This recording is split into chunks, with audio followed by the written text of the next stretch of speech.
Assalamualaikum warahmatullahi wabarakatuh.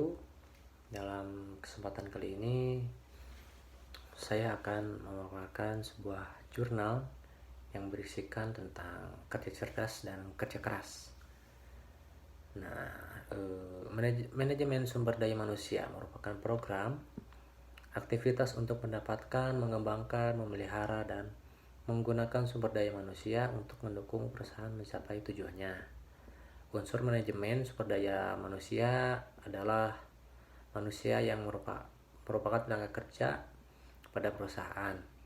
Manusia selalu berperan aktif dan dominan dalam setiap kegiatan organisasi karena manusia menjadi perencana, pelaku, dan penentu terwujudnya tujuan organisasi. Tujuan tersebut tidak mungkin terwujud tanpa peran aktif karyawan. Peran karyawan yang dibentukkan sumber daya manusia yang berkualitas dan kinerja karyawan yang selalu diperhatikan dan ditingkatkan, salah satunya dengan cara kerja keras dan kerja cerdas untuk meningkatkan kerja yang efektif. Lalu yang dimaksud dengan kerja keras atau hard work adalah berusaha dengan sepenuh hati dengan sekuat tenaga untuk berupaya mendapatkan keinginan pencapaian hasil yang maksimal pada umumnya. Tetapi kerja keras jangan disalahartikan untuk tujuan yang negatif. Berusaha dengan jujur adil untuk tujuan yang positif. Kerja keraslah sesuai kemampuan yang dimiliki dan jangan memaksakan diri nantinya dapat menghasilkan hasil yang kurang maksimal. Kerja keras juga mempunyai batasan-batasan limit. Kerja keras merupakan salah satu cara yang dapat digunakan bila mana suatu hal ingin dicapai. Kerja keras untuk ini itu, dan yang penting kerja keras dalam konteks yang positif, tidak serta-merta bekerja keras untuk tujuan yang negatif dan melakukan perbuatan melanggar hukum, merugikan hak asasi orang lain, dan merugikan lingkungan di sekitarnya. Semua makhluk hidup di dunia ini butuh kerja keras, walaupun kerja keras tidak tiap harinya dilakukan makhluk hidup. Nah, ada pun beberapa indikator kerja keras, yaitu perencanaan, program kerja, dan prioritas yang tinggi. Jadi marilah kita bekerja keras dengan maksimal dengan tujuan yang positif sesuai dengan tujuan yang ingin kita capai saat ini.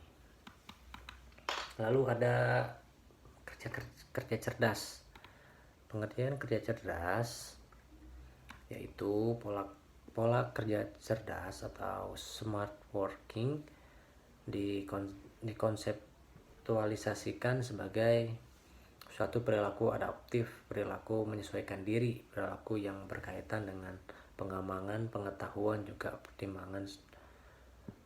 dipertimbangkan sebagai aspek pola kerja cerdas. Kesuksesan sumber daya manusia dalam melaksanakan pekerjaan ditentukan oleh pada sikap kerja yang positif dan ditandai dengan sikap kerja keras, sikap kerja cerdas, serta sikap kerja agresif.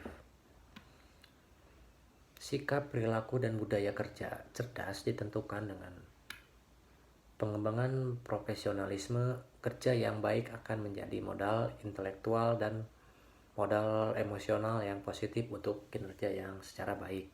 Lebih lanjut, dalam studi menjelaskan bahwa sumber daya manusia yang mempunyai kerja cerdas berpengaruh pada kinerja. Adapun indikator kerja cerdas memiliki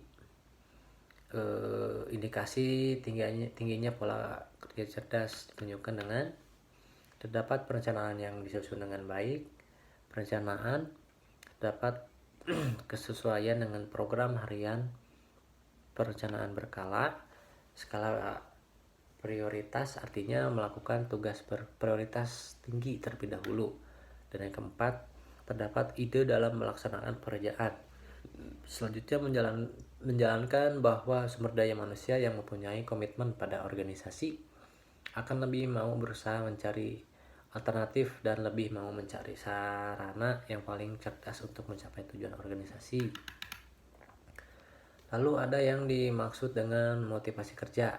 Ini dapat diartikan sebagai proses psikologis yang menyebabkan timbulnya tindakan yang memiliki arah dan terus-menerus untuk mencapai tujuan.